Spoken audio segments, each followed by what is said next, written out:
Ron DeSantis is playing with the lives of Florida residents as Hurricane Milton has been upgraded to a Category 5 storm. NBC News is reporting that Ron DeSantis has refused to accept the calls of President Joe Biden or Vice President Kamala Harris as they prepare to support the state by placing FEMA and other federal resources in position prior to the storm. Now, we saw what MAGA and their misinformation machine did for the people in North Carolina. We'll discuss that in a moment. But I want you to watch this clip from Vice President Kamala Harris as she forcefully calls out Ron DeSantis for playing political games with the lives of Florida residents. President, Governor DeSantis, NBC is reporting Governor DeSantis is ignoring your calls on hurricanes, resources, and help. How does that hurt the situation here? You know, moments of crisis, if nothing else, should really be the moment that anyone who calls themselves a leader says they're going to put politics aside and put the people first. People are in desperate need of support right now, and playing political games with this moment in these crisis situations, these are the height of emergency situations, is just utterly irresponsible, and it is selfish, and it is about political gamesmanship instead of doing the job that you took an oath to do, which is to put the people first.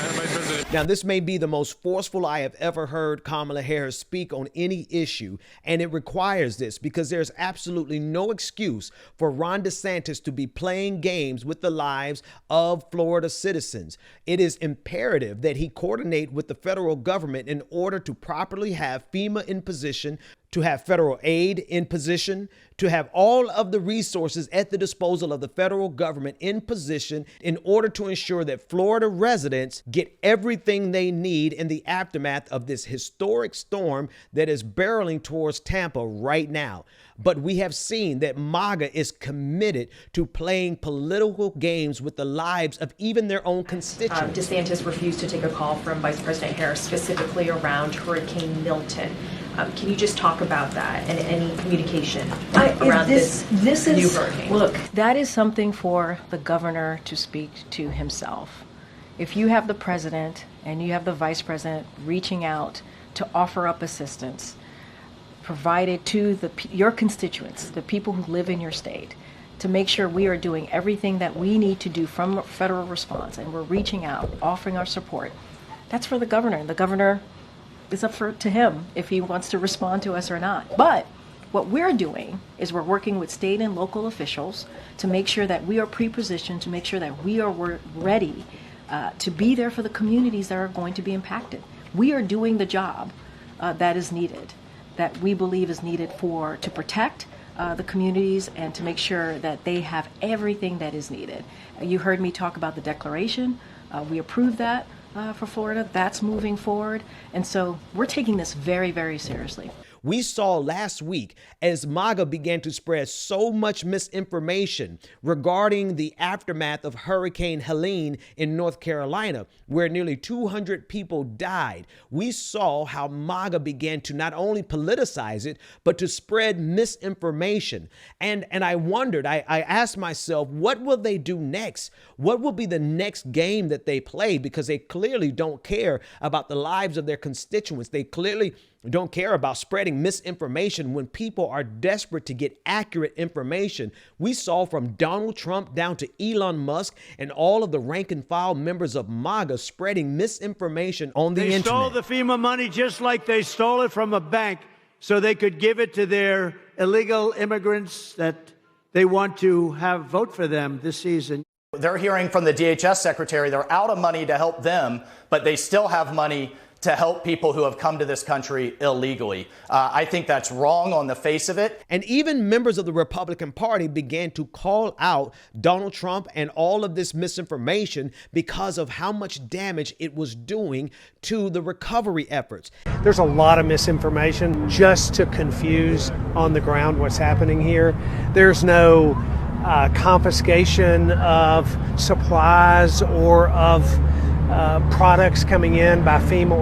And now, even before the state of Florida is hit by this historic storm, Ron DeSantis is playing games. Now, I am certain that when Ron DeSantis responds to this, he's going to say something to the effect that he was too busy trying to get prepared, or that he doesn't have time to play games with FEMA. He's going to feed into this rhetoric and position this as a political issue. But anytime there is a disaster in this country, it is imperative that there is federal, state, and local coordination. And in modern history, there has always been exactly that, to greater or lesser extent. But we've never seen a governor outright refuse to accept the phone calls of the president when the president and the vice president are trying to get resources to the region. MAGA has gone too far. Enough's enough. And it's really a shame that so many members of MAGA have to find out the hard way. When it's their time for disaster, they realize that they have bought into a system that is more committed to a political agenda than the truth.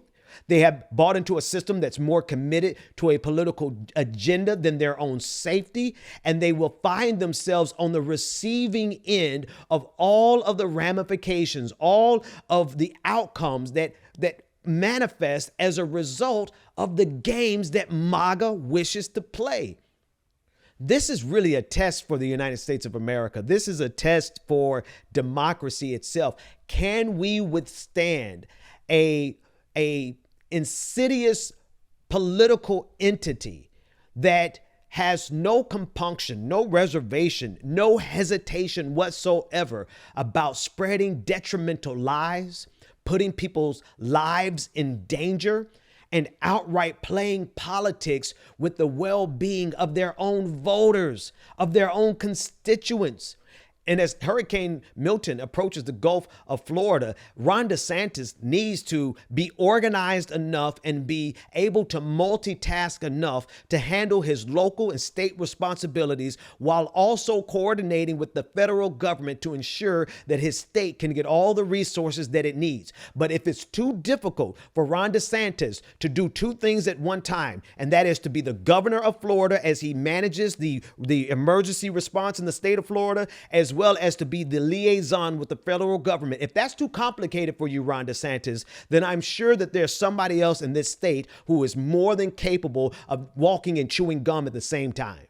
You know, moments of crisis, if nothing else, should really be the moment that anyone who calls themselves a leader says they're going to put politics aside and put the people first. People are in desperate need of support right now, and playing political games with this moment in these crisis situations, these are the height of emergency situations, is just utterly irresponsible, and it is selfish, and it is about political gamesmanship instead of doing the job that you took an oath to do, which is to put the people first. Madam Vice President. Be sure to share, like, and subscribe to this channel, Really American, where we're not playing games with MAGA anymore.